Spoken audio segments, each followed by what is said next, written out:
After studying this module, you shall be able to understand the family model of interdependence, describe the history of protection of elderly, identify the problems faced by the elderly, and analyze the ways to protect elderly from the relatives. A shift in the age distribution can be seen all over the world. Last few decades have seen a change in the age demographics everywhere. The decline in mortality and fertility has led to increase in the older population. This can be seen more in the highly developed nations, but the less developed countries are also catching up fast. In India, older population was 56.7 million in 1991, which increased to 72 million in 2001 and is predicted to be 137 million by 2021. Today, 10% of senior citizens can be accounted to be from India. As a result, India is facing effects of aging population. This, coupled with the breaking down of joint families and impact of modernization, has adversely affected elderly persons, leading to their neglect. In short, elderly people who used to be head of the family in literal sense are now head only in the name. However, it needs to be pointed out that being left alone to fend for themselves is the least of their problems. Studies have shown occurrence of elder abuse in terms of neglect and even physical abuse of the elderly when they have been living with their own children and relatives. They have been found to be in conditions of malnutrition, lack of medical care, and also in filth and squalor. The other areas of neglect and the introduction of the maintenance law for the elderly have been discussed in other modules. This module will specifically touch upon the financial issues between the elderly and their relatives.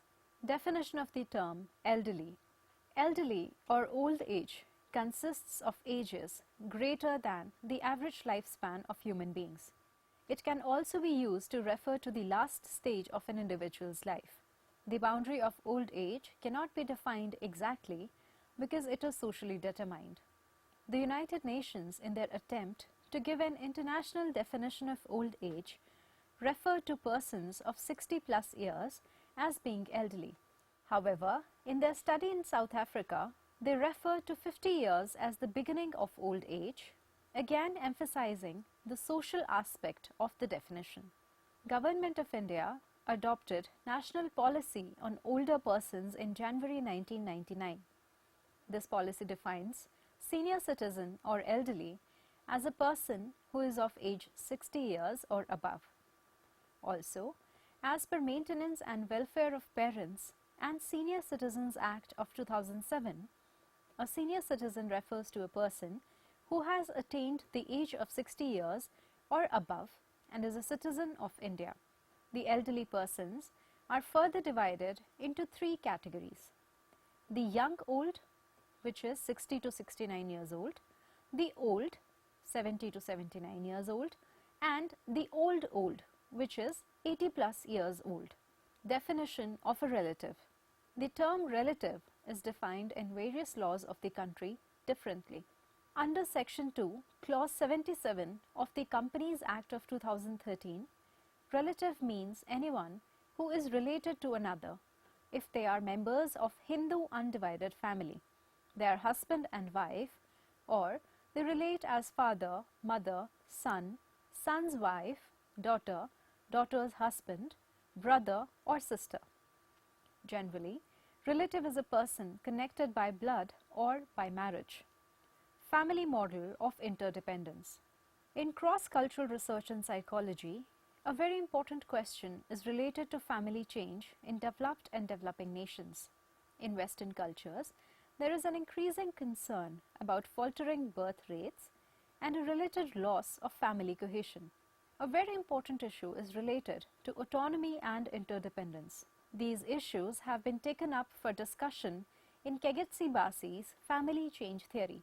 In this theory, a basic distinction is made between material and emotional interdependencies within families.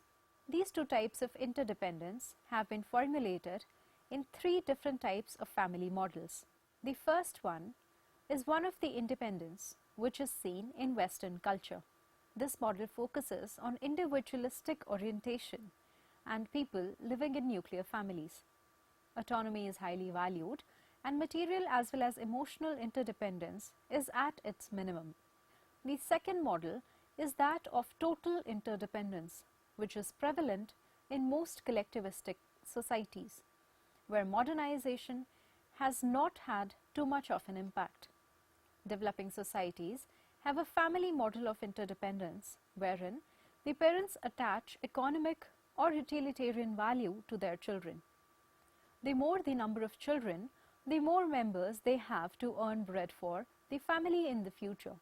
The parents look after the children and support them with the thought that when the parents themselves grow old, the child will look after them and their needs. Hence, family loyalties and values of mutuality are important and related to the economic value attributed to the child. The third model is an integration of the two models. In this model, the emotional interdependencies continue to remain important while material interdependencies become less important as a result of modernization in interdependent families. Personal autonomy increases while emotional interdependence remains intact. Autonomy is not perceived as a threat, rather as a necessity of modernization. India follows the family model of interdependence. Strong material and emotional interdependencies exist in this family model. Personal autonomy is frowned upon. The children are valued for both utilitarian as well as emotional reasons. Parents come to look upon their children as their primary caregivers in old age. However, this notion is not always reciprocal, especially in this modern era where the children prefer to adopt the first model of family change where independence is an important feature. History of protection of elderly. Elder abuse is a term that refers to a single or repeated act of harassing the elderly person or the lack of taking required action at the appropriate time. Hence, both the act of making living conditions uncomfortable is as much abuse as is depriving the elderly person of timely medical help. This is even more reprehensible when these acts occur in a relationship in which the elderly person has reposed trust. This expectation of trust of the elderly person from the caretaker is the core element that is broken by the abusive relative. Thus, this understanding of abuse includes the spouse, family members, relatives by birth or through marriage, or even close friends, all those people from whom the elderly person has an expectation of care. It has also been found that some paid caregivers also abuse the elderly persons in their care. Elder abuse has become quite common across countries. The World Health Organization brought this issue to international attention in 2002. It became known that elder abuse has many faces. The recognized types of elder abuse include physical, emotional, and sexual. Neglect and abandonment are also the abuse faced by many elderly persons. Another frequent type of elderly abuse is that of financial exploitation. Financial exploitation refers to the misappropriation of the elderly person's funds by family members, caregivers, or even strangers. Controlling the elderly person through keeping them financially dependent would also fall in this category. In 1960, in the annual meeting of National Committee on Aging, Mary Hemy and Marcella Ferrar said, although the need to provide protective services for older persons is not a new problem, it is assuming greater magnitude as the character of our population changes. Elder abuse soon became a part of the agenda of agencies dealing with violence in the US. These efforts led to the introduction of the first federal legislation exclusively on elder abuse identification, prevention, and treatment. However, despite great effort for over a decade, the progress in the field was very slow. It was only in the late 1990s that the various national forums came up with recommendations like National Survey and panels on training and recognition of elder abuse. Since independence, the Indian government has been committed to supporting the old people in our society with certain interventionist welfare methods. The year 1999 was declared by the UN as the International Year of Older Persons. This declaration was followed by the Government of India approving the National Policy for Older Persons on 13th January 1999 for hastening the welfare measures and empowering the elderly in ways beneficial to them. Maintenance and Welfare of Parents and Senior Citizens Act of 2007 is the legal provision for the rights of the elderly. In addition, constitutional provisions for old age security, old age pension, establishing old age homes, expanding geriatric services, liberalizing housing policy for elders have also been undertaken. In connection with the changing intergenerational relationships, economic dependence on children is a major factor determining the quality of life of the elderly. As such, social security by the state assumes great importance. Unfortunately, at present, there is very little in terms of social security in India. Only those who work in the public sector or for large private companies have the benefit of pensions and provident funds. However, for the most of the elderly persons who work in the private sector, there are scarcely any benefits. Problems faced by the elderly. There are basically 4 types of problems related to elderly persons. They are physiological, psychological, social, and financial. Physiological problems include failing health due to advancing age, which become worse due to non-availability of good affordable medical services. Emotional problems can be seen in isolation, fear due to loneliness and lack of support, and lowered self-esteem due to neglect and constant criticism by caregivers. Social problems can be reflected in the dwindling social networks, resulting in isolation and boredom.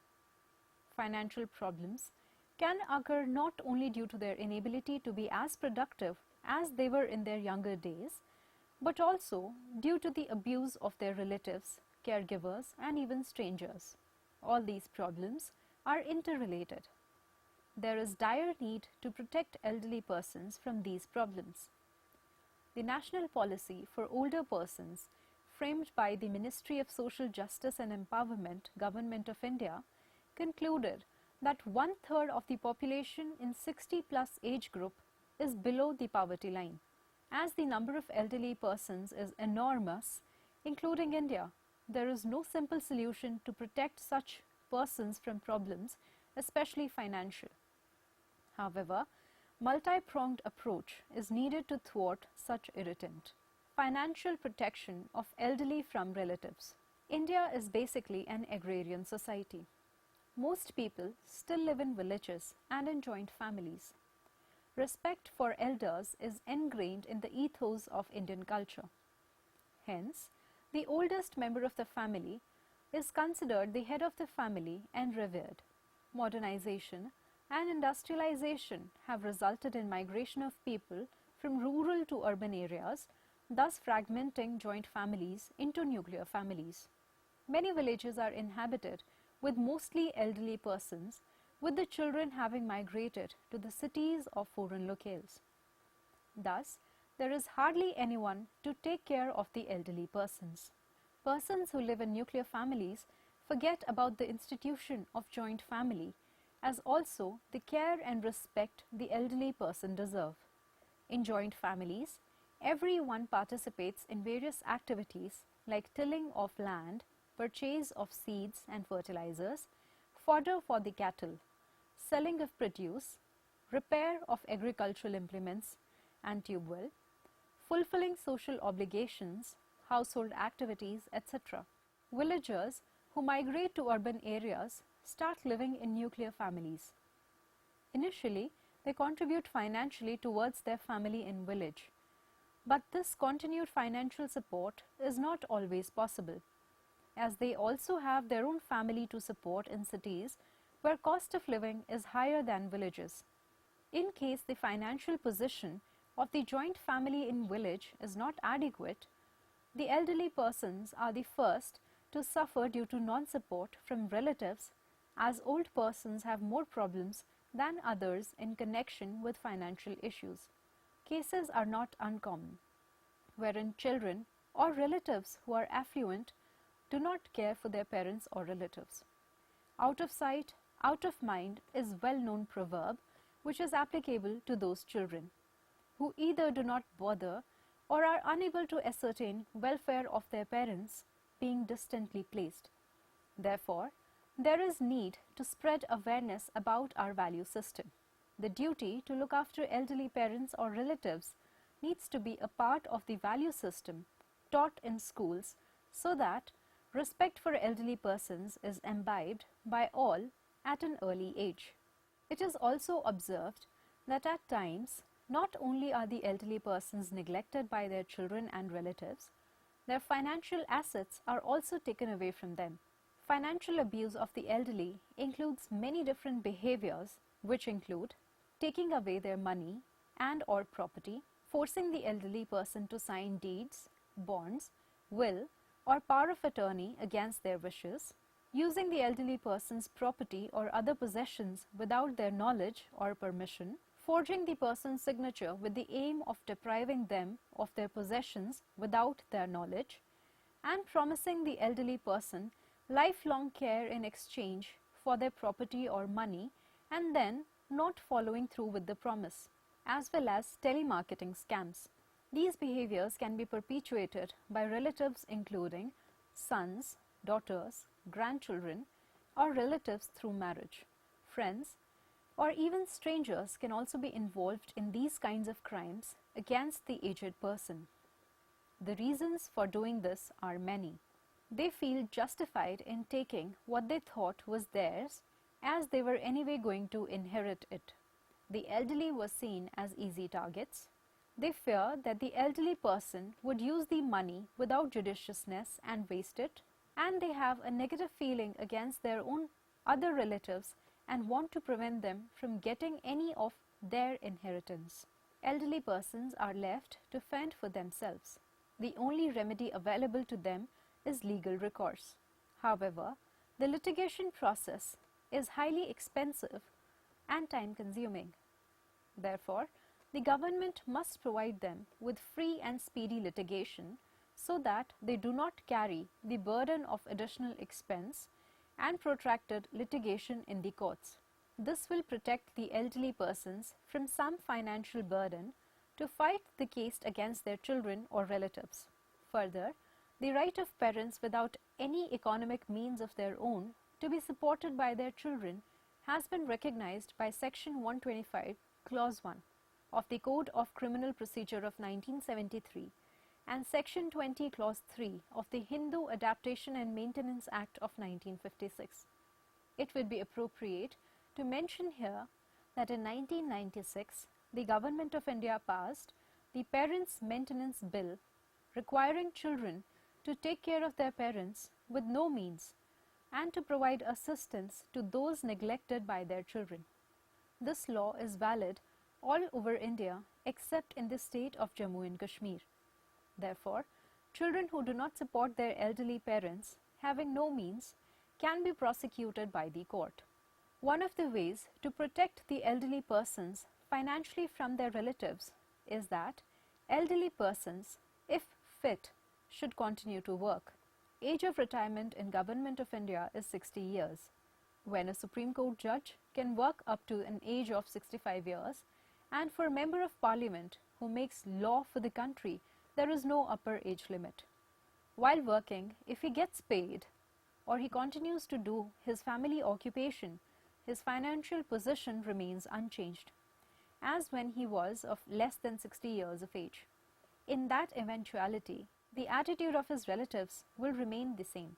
The problem comes when elderly person is not able to engage himself in any work and becomes physically and emotionally dependent on his relatives or children. In that case, he may not have any social role in the family, which may adversely affect his self-esteem. Therefore, It may be appropriate for the elderly persons to keep themselves busy in some work, even working for an NGO. This may not only keep them occupied, but they would have some social role in the organization where they work and also in the family. This social recognition would also enhance their self-esteem, resulting in greater confidence. This would act like protection against exploiters, including the relatives. In India, the graying population is predicted to be 137 million by 2021. Of the total aging population, about 78% live in rural areas and their condition is not very good. Therefore, the government has taken some initiatives by way of legal provisions to improve their condition, which is a step forward to uplifting their financial condition. They are: in Directive Principles of State Policy, Article 41 of the Constitution of India directs the state to provide public assistance to its citizens in case of old age. As a result of the directive principles, Indira Gandhi National Old Age Pension Scheme was launched on 19th November 2007, wherein Rs 200 per month per beneficiary is provided by way of central assistance to all persons who are 65 years or higher and belonging to a family living below the poverty line. The number of beneficiaries under this scheme is estimated to reach 160 lakh persons as compared to 87 lakh under NOAPS. The amount of old age pension was increased from Rs 75 to Rs 200 per month with effect from 1st April 2006, and the states were urged to contribute at least another Rs 200 so that an old age pension beneficiary could get at least Rs 400 per month. In June 2011, the government approved lowering the age limit for the Indira Gandhi National Old Age Pension Scheme from 65 years to 60 years, and at the same time increased the rate of pension from Rs 200 to Rs 500 to persons of 80 years and above. The Ministry of Rural Development in 2000-2001 announced another social security program called Annapurna Program for the elderly destitute. Under this program, all older persons who are eligible for the NOAPS are given 10 kg rice or wheat monthly free of cost through the existing public distribution system. With the constantly increasing cost of healthcare and housing, these benefits fall far short of supporting even minimal basic needs. The right of parents without any means of their own to be supported by their children has been recognized by the Section 125, Clause 1, D of the Code of Criminal Procedure, 1973, and Section 20, Clause 3 of the Hindu Adaptation and Maintenance Act of 1956. However, most elderly are unaware of these legal options available to them. Even the few who do know do not take recourse to the law, as they do not want to take action against their own children, do not want to wash dirty linen in public, or simply do not have the physical, mental, or financial means to take legal action. Unfortunately, own children are not the only people who can con the elderly persons. Other caregivers, like other relatives, people who have been hired to take care of the elderly, or persons in the neighborhood and telemarketers. These are persons who set out to specifically find lonely, vulnerable people whom they can con. Unscrupulous businessmen who overcharge the elderly for their services, door-to-door salespersons who sell products which are of no use to them, and persons like bank personnel or insurance agents who use their position of trust to take advantage of the elderly, all fall in the category of persons who are a threat to the elderly population. The groups that are especially vulnerable include those who have recently undergone a loss of a very close person, lonely older persons, those who do not have much knowledge of financial issues, those elderly persons who are not familiar with modern technologies which have now become an important part of all financial transactions, those elderly persons who have mental or physical disabilities, those who are highly dependent on their caregivers, and those who are either themselves or have family members dependent on alcohol. However, it is not difficult to recognize the ones who are being victimized. There are signs which can be picked up by a discerning person. Although one single factor does not account for financial abuse, there are indicators like sudden occurrence of unpaid bills, especially if the person has been punctual payer earlier, eviction notices or notice to discontinue services, the elderly person's checks are not being honored, their standard of living goes down further than is expected from the retired person, unusual activity in the bank account of the elderly, like withdrawal of large amounts of money. A relative or friend shows more than usual interest in the elderly person's money or property, absence of documentation of the aged person's income and expenditure, unexplained loss of belongings of property, bruises, cuts, or other physical indicators of abuse should not be ignored at all. Summary: a shift can be seen in age demographics all over the world. Low birth and death rates have resulted in increasing aging population. This, coupled with disintegration of joint families and impact of modernization, has adversely affected the elderly persons. However, being left alone to fend for themselves is the least of their problems. Studies have shown occurrence of elderly abuse in terms of neglect, malnourishment, and even physical abuse. The term elder abuse refers to single or repeated acts of harassing or not looking after the elderly person. One of the abuse patterns experienced by the elderly is financial abuse, wherein the elderly are deprived of their money and or property by their own children, relatives, friends, caregivers, or even strangers. Elder abuse became a part of the task force for family violence in the US. However, despite great efforts on the part of the government for over a decade, the progress in the field was very slow. It was only in the late 1990s that various forums came up with recommendations like national survey and panels on training and recognition of elder abuse. Since independence, the Indian government has been committed to supporting the old age people in our society. However, it was only in 1999 that the Government of India approved the National Policy for Older Persons. The Maintenance and Welfare of Parents and Senior Citizens Act was formulated in 2007. There are basically 4 types of problems associated with the elderly: physiological, social, psychological, and financial. All these problems are interrelated. The elderly become especially vulnerable to financial abuse at the hands of their own children, close relatives, friends, and even strangers. However, there are signs of financial abuse which can be picked up by vigilant observers. Although many legal provisions have been made by the government, all elderly persons are not able to take advantage of it. This may be due to physical, emotional, or financial limitations. As the cases of exploitation of elder persons increase, there is a need to orient them about their vulnerability. The government and private sectors are conducting training courses for employees who are to retire shortly. The main objective of this training is to make them aware of the pitfalls and educate them to manage their financial benefits.